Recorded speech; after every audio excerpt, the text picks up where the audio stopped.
নমস্কার বন্ধুরা, বাংলার ইনভেস্টর ইউটিউব চ্যানেলে আপনাদের সকলকে স্বাগত জানাই। তো আরো একবার মনে করিয়ে দিই, এই রবিবার দিন মার্কেট ওপেন থাকছে এবং কি কারণে ওপেন থাকছে। তো এই রবিবার দিন 1 ফেব্রুয়ারি পড়েছে এবং এই 1 ফেব্রুয়ারি এই আমাদের ইউনিয়ন বাজেট এটা ঘোষণা হয় এবং যেদিন ইউনিয়ন বাজেট ঘোষণা হয় সেদিন মার্কেট সেই বাজেটটাকে কিভাবে নিচ্ছে, মানে পজিটিভলি নিচ্ছে নাকি নেগেটিভলি নিচ্ছে, সেটা বোঝার জন্য এই যে মার্কেট সেটা ওপেন রাখা হয়। আর এই মুহূর্ত ট্রেডিং এর মতো শুধুমাত্র যে 1 ঘন্টা মার্কেট ওপেন থাকবে সেরকমটা নয়। নর্মাল যেমন মার্কেট চলে, এই প্রি মার্কেট সেশন যেমন এই 9টা থেকে শুরু করে নর্মাল মার্কেট 9টা 15 থেকে 3:30 পর্যন্ত যেমন অন্যান্য দিন মার্কেট চলে তেমনই চলবে। তবে কিছু কিছু জিনিসের রেস্ট্রিকশনও রয়েছে, সেগুলোও আলোচনা করব। তবে তার আগে দেখে নিই, চলুন, যেই আগামীকাল যে বাজেট ঘোষণা হবে, তো সেই বাজেটে কি ঘোষণা হলে মার্কেট ওপরের দিকে উঠতে পারে আর কি ঘোষণা হয়ে গেলে মার্কেট নিচের দিকে আসতে পারে, এবং তারপরে এগুলো আলোচনা করব যে কোন কোন সেক্টর বা কোন কোন স্টকগুলো ফোকাসে রাখবেন। আর এই সিনারিয়াগুলো সেগুলো কিন্তু একই রয়েছে, যেগুলো পজিটিভ দিকে এলে মার্কেট বাড়বে এবং তার বিপরীত যদি আসে তাহলে মার্কেট নিচের দিকে পড়বে। তো প্রথমেই যদি কথা বলি এই ট্যাক্স রিলেটেড যদি কোনো বদল হয় সেটা মার্কেটে বড় এফেক্ট ফেলবে। আর এই যে ট্যাক্স, এতে যদি বদল হয় সেটা কিন্তু ভালোর দিকেই হবে, মানে সরকার কিন্তু ট্যাক্স বাড়াবে না, হয় ফিক্স রাখবে না হয় কমাবে। প্রথমেই যদি কথা বলি এই ইনকাম ট্যাক্সের ব্যাপারে, এই ইনকাম ট্যাক্সের মধ্যে দুখানা স্ল্যাব রয়েছে, একটা হচ্ছে নিউ ট্যাক্স রেজিমি। তো সরকার এটার দিকেই ফোকাস করবে, কারণ আস্তে আস্তে ওল্ড যে ট্যাক্স রেজিমি রয়েছে সেটাকে সরিয়ে দেওয়ার চিন্তা ভাবনা সরকার করছে। তো যদি এর আগের বাজেটের কথাই বলি, দেখতে পাচ্ছেন তখন এই যে লিমিটগুলো সব বাড়ানো হয়েছিল। এর আগের বাজেটে দেখতে পাচ্ছেন এই যে নীল ট্যাক্সের লিমিট 3 লাখ থেকে বাড়িয়ে 4 লাখ করা হয়েছিল। তারপরে 5% যে লিমিটটা 3 থেকে 7 লাখ ছিল, এটা থেকে বাড়িয়ে 4 থেকে 8 লাখ করা হয়েছিল। তারপরে মানে প্রতিটা লিমিটে দেখতে পাচ্ছেন বাড়ানো হয়েছিল। এর আগের বছরের আগে এই 15 লাখের ওপর ইনকামে 30% ট্যাক্স বসতো, তো সেই যে পরিমাণ সেটাও বাড়ানো হয়েছিল। এই 15 লাখ এইখান থেকে বাড়িয়ে 24 লাখ করে দেওয়া হয়েছিল, মানে 24 লাখের উপরে ইনকাম হলে তাহলে 30% ট্যাক্স লাগতো। তো সবাই অনুমান করে চলছে, তো এরকমটা যদি হয় এই যে ট্যাক্সের লিমিট গুলো রয়েছে এইগুলো একটু বাড়িয়ে দেওয়া হলো। এই যে 5%-এর কোটা, এটা ধরুন 5 থেকে 10 লাখ করে দেওয়া হলো। তো এরকম যদি জিনিসগুলো হয় তাহলে ভালো হবে। আর অনেকে এটাও বলছে খরচা বাড়ছে, এবং সেই কারণে যদি 30% ট্যাক্সের লিমিটের অ্যামাউন্টটা এই 24 লাখ থেকে বাড়িয়ে 30 লাখ এবং 50 লাখের মধ্যে রাখা যায় তাহলে ভালো হবে। আর যদি এরকমটা হয় সেটা মার্কেটের জন্য ভালো, কারণ অ্যাকচুয়ালি কি হবে, এই ট্যাক্সের লিমিট মানে এই যে অ্যামাউন্টটা এটা বাড়িয়ে দিলে আস্তে আস্তে মানুষের হাতে টাকা বাঁচবে। আর টাকা বাঁচা মানে কি, হয় মার্কেটে ঢুকবে না হলে মানুষ সেটাকে খরচ করবে, মানে ডাইরেক্টলি বা ইনডাইরেক্টলি সেটা কিন্তু মার্কেটেই আসবে। এবং তার সঙ্গে সঙ্গে এই যে হায়ার স্ট্যান্ডার্ড ডিডাকশন এর লিমিটও যদি বাড়ানো হয়, তো দেখতে পাচ্ছেন এই 75,000-এর লিমিটটা এটা বাড়িয়ে যদি এই 1 লাখ থেকে 1.5 লাখ পর্যন্ত করা যায় তাহলে এটাও মার্কেটের উপর পজিটিভ ইম্প্যাক্ট ফেলবে। তারপরে এই ট্যাক্স ফ্রি যে লিমিট 12 লাখ রয়েছে, এটা যদি বাড়ানো যায় 15 লাখ পর্যন্ত করা যায়। আর এখানে এটা তো দেখতেই পাচ্ছেন নিউ ট্যাক্স ব্র্যাকেট, মানে 24 লাখ থেকে বাড়িয়ে এটা যদি 30 লাখ থেকে 50 লাখ করা যায়, যেটার আগেই বললাম। আর এইগুলো যদি হয় তাহলে মার্কেট ভালো রিয়াকশন দেখাবে। আবার ধরুন উল্টোটা হয়ে গেল, দেখুন যদি ফিক্স থাকে তাহলে তো খারাপ নয়, ভালো নয় বলতে পারেন, কিন্তু যদি এই লিমিটগুলো কমিয়ে দেওয়া হয় বা এই বাজেটে যদি এমন কোনো ঘোষণা করে দেয় যাতে মানুষের কাছ থেকে সরকারের কাছে বেশি ট্যাক্স চলে যাবে, তাহলে কিন্তু সেটা মার্কেটের জন্য নেগেটিভ হবে। তারপরে এই দুটো ট্যাক্স তো রয়েছে, এক হচ্ছে এসটিটি আর একটা হচ্ছে এলটিসিজি। তো আমাদের মার্কেটে আগে শুধুমাত্র এসটিটি ছিল, তারপরে এসটিটি এটা সরিয়ে এলটিসিজি মানে লং টার্ম ক্যাপিটাল গেইন এটা আনা হয়েছিল, এবং তারপরে এই যে এসটিটি এটাকেও আবার অ্যাড করে দেওয়া হয়েছিল। মানে বর্তমানে এখন এসটিটি এলটিসিজি এর দুটোই দিতে হয়। এবং এর আগে এই যে এলটিসিজি মানে যেটা লং টার্ম ক্যাপিটাল গেইন, মানে 1 বছরের বেশি ধরে রেখে যে প্রফিটটা তার উপর 10% থেকে লিমিট বাড়িয়ে 12.5% করে দেওয়া হয়েছিল, এবং যে শর্ট টার্ম ক্যাপিটাল গেইন সেটাও বাড়িয়ে 20% করে দেওয়া হয়েছে। তো যদি এই এসটিটি বা এলটিসিজি এইগুলোতে কোনো পরিবর্তন আনে, মানে সরকার যদি নিচের দিকে এসটিটি বা এলটিসিজি এগুলো আনে বা এর মধ্যে কোনো একটা রিমুভ করে দেয়, বিশেষ করে এই এলটিসিজি, তাহলে কিন্তু মার্কেট রকেট হতে পারে। আর সেরকমই দেখুন বাড়াবার চান্স নেই, কারণ এমনি মার্কেটের অবস্থা খারাপ, বাড়িয়ে দিলে সেটা ধসে পড়বে, তো সেই কারণে বাড়বে না। কিন্তু যদি ধরুন বেড়ে যায় তাহলে এটা মার্কেটের উপর নেগেটিভ ইম্প্যাক্ট ফেলবে। আর আমাদের উপর এই যে এলটিসিজি রয়েছে সেটা তো বাদই দিন, এতে হয়তো সরকার কোনো পরিবর্তন করলো না, কিন্তু ভারতীয় মার্কেট থেকে দেখতে পাচ্ছেন এই যে এফআইআইরা তারা নিয়মিত বেরিয়ে যাচ্ছে। কি কারণে বেরিয়ে যাচ্ছে, কারণ ভারতের মার্কেটেও এই এফআইআইদের ট্যাক্স দিতে হয়, এবং সেখানে অন্যান্য যে মার্কেট রয়েছে, মানে অনেক দেশের যে মার্কেট যেখানে এফআইআইরা ইনভেস্ট করে সেখানে কিন্তু তাদের ট্যাক্স দিতে হয় না, মানে যেটুকু তারা বাজার থেকে প্রফিট করে তার পুরোটাই তারা ঘরে নিয়ে যায়, এবং সেই কারণে অনেক এফআইআই ভারতীয় মার্কেট থেকে টাকা তুলেও নিচ্ছে।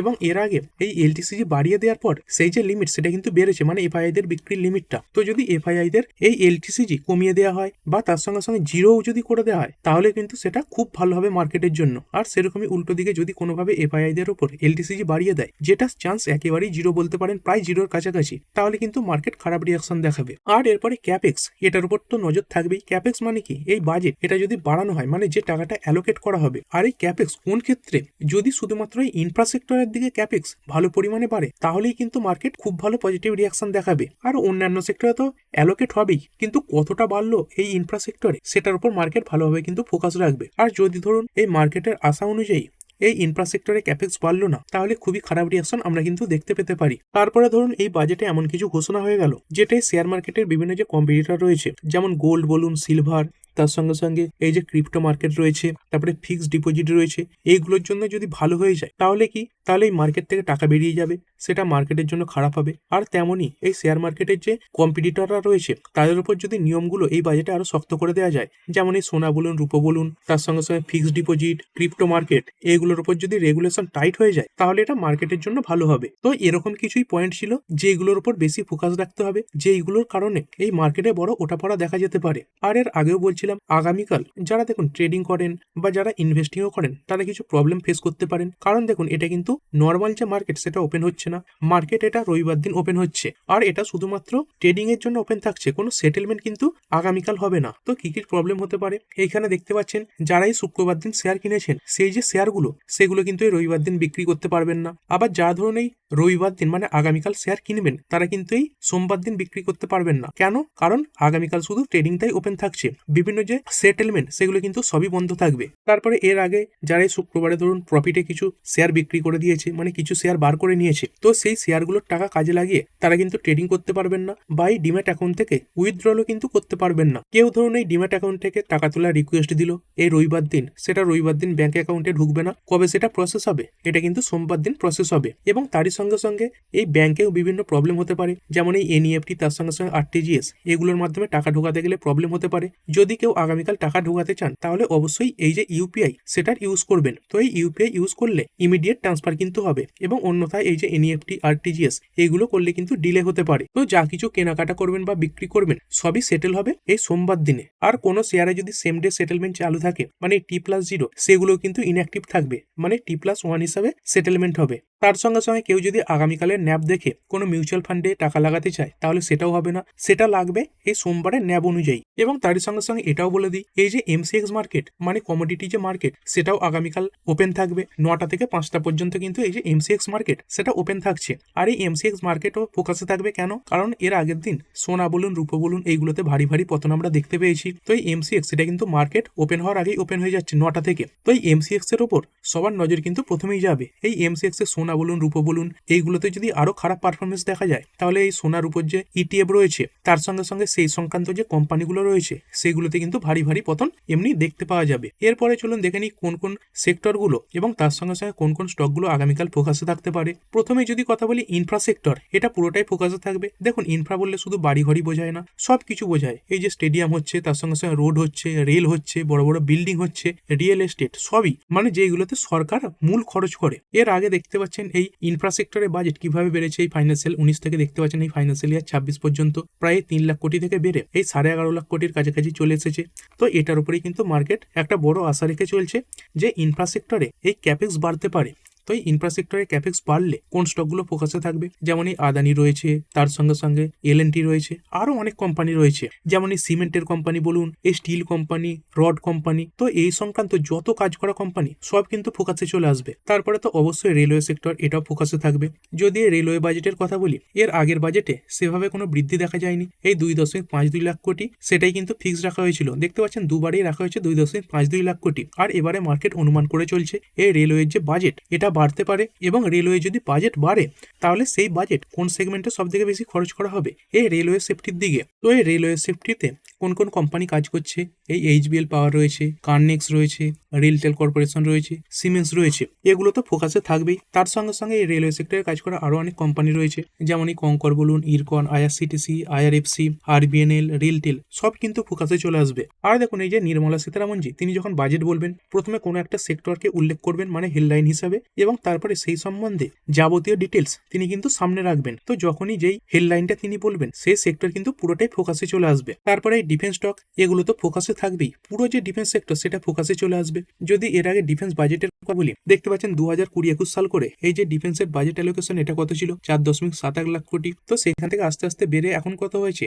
এই 6.81 লাখ কোটি। আর মার্কেট কিন্তু এটা অনুমান করে চলছে যে সব সেক্টর থেকে ডিফেন্সের বাজেট সব থেকে বেশি বাড়বে, কেননা আমরা ইতিমধ্যে এই যে অপারেশন সিন্ধু সেটা দেখেছি এবং আমাদের পাশে এই যে বাংলাদেশ তারাও কিন্তু রয়েছে। তো পার্শ্ববর্তী যে দেশগুলো সেগুলোর সঙ্গে পরিস্থিতি খুব একটা সুবিধেরও নয় এবং সেই কারণে এই বাজেট খুব বেশি বাড়ার দরকার। এবং অপারেশন সিন্দুরের সময় কিন্তু বলা হয়েছিল এবং তার সঙ্গে সঙ্গে ডিফেন্সের যে কাউন্সিল তারাও কিন্তু সরাসরি রিকোয়েস্ট করেছে যাতে ডিফেন্সের বাজেট ভালো পরিমাণে বাড়ানো হয়। অনেকে তো আশাও করে চলছে প্রায় 20%-এর কাছাকাছি এই ডিফেন্স বাজেট বাড়তে পারে। তো এই ডিফেন্স রিলেটেড সব কোম্পানি ফোকাসে চলে আসবে, সে ছোট থেকে বড় যেমন কোম্পানি হোক না কেন। এই Apollo Microsystem, Astra Micro, Avantel, তারপরে Bharat Dynamics, Bharat Electronics, Bharat Forge রয়েছে, Cochin Shipyard, Data Pattern, DCX System, GRSE, Hindustan Aeronautics, তারপরে ড্রোন সংক্রান্ত যে কোম্পানিগুলো এই এমটার টেক দেখতে পাচ্ছেন, মাঝগাঁও ডক, পরশ ডিফেন্স, এই সবগুলোই ফোকাসে চলে আসবে যদি ডিফেন্সের বাজেট ভালো পরিমাণে বাড়ানো হয়। তারপরে যদি 80D ট্যাক্স ডিডাকশনের ব্যাপারে কোনো ঘোষণা সামনে আসে তাহলে মেডিকেল ইন্স্যুরেন্স সেগমেন্টে কাজ করা কোম্পানিগুলো ফোকাসে চলে আসবে। তার সঙ্গে সঙ্গে বিভিন্ন যে হেলথ ইন্স্যুরেন্সে কাজ করা কোম্পানি রয়েছে তারাও কিন্তু ফোকাসে আসবে। তো এই 80D ডিডাকশন হলে কি হবে,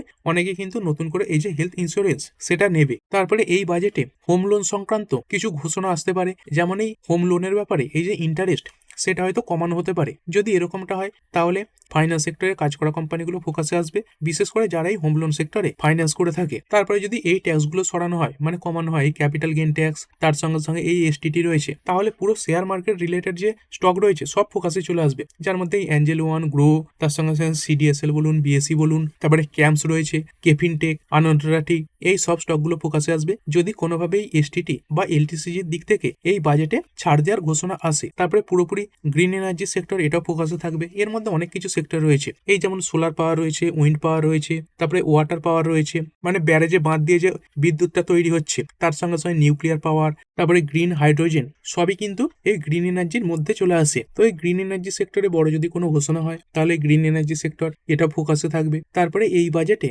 এটাও আশা করা হচ্ছে যে এআই রিলেটেড কোনো ঘোষণা আসতে পারে, কারণ দেখুন অন্যান্য যে দেশ রয়েছে তারা এই এআই এ খুব ভালোভাবে ইনভেস্ট করছে, অনেক দূর তারা এগিয়েও গেছে এবং সেইখানেই ভারত তারা কিন্তু এই এআই এর দিকে খুব বেশি এখন জোর দেয়নি। তো যদি এআই এর দিকে সরকারের তরফ থেকে কোনো বড় ঘোষণা আসে তাহলে কোন কোম্পানিগুলো ফোকাসে আসবে, এই বড় বড় যে আইটি কোম্পানিগুলো রয়েছে যেমন টিসিএস, ইনফোসিস, উইপ্রো, এইচসিএল টেক, তার সঙ্গে সঙ্গে ছোট ছোট অনেক আইটি কোম্পানি রয়েছে সেইগুলো ফোকাসে চলে আসবে। তারপরে যদি এই এক্সপোর্ট রিলেটেড কোনো ঘোষণা আসে বাজেটে, যেমন কি দেখতে পেয়েছিলাম এই আমেরিকা বড় পরিমাণে ট্যারিফ বসিয়ে দিয়েছে বলে অনেক কিছুর যে এক্সপোর্ট সেটা কমে গেছে। আর এই এক্সপোর্ট রিলেটেড কি জিনিস ভারতে বেশি রয়েছে, যেমন এই টেক্সটাইল রয়েছে, তার সঙ্গে সঙ্গে গোল্ড, জুয়েলারি, তারপরে যে বিভিন্ন জেমস রয়েছে, এইখানেও কিন্তু এই বাজেটে কিছু ঘোষণা আসতে পারে। যদি এরকম কিছু ঘোষণা হয় যে এক্সপোর্ট রিলেটেড কোম্পানিগুলোকে কিছু ছাড় দেওয়া হবে তাহলে সেটা এই কোম্পানিগুলোর জন্য ভালো হবে। তারপরে গোল্ড, সিলভার, এই জাতীয় যে স্টক রয়েছে, ইটিএফ রয়েছে, এগুলো তো ফোকাসে থাকবেই। আর তার সঙ্গে সঙ্গে দেখুন গভর্নমেন্ট কিন্তু এই গোল্ড, সিলভার এইগুলোর উপর যে রেস্ট্রিকশন সেগুলো কিন্তু আরো বেশি বাড়াতে পারে।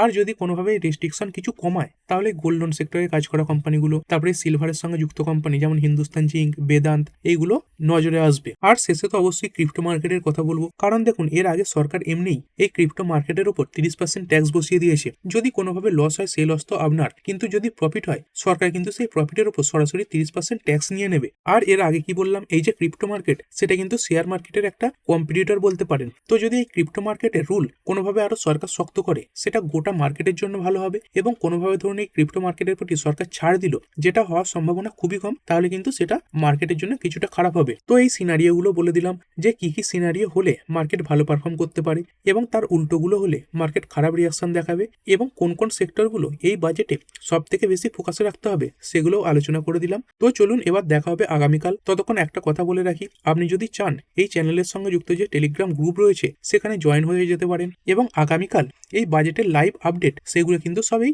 টেলিগ্রাম চ্যানেলে দেওয়া হবে। তো ঠিক আছে বন্ধুরা, আশা করছি ভিডিওটা আপনাদের ভালো লেগেছে। আপনি চাইলে এটাকে লাইক এবং শেয়ার করতে পারেন।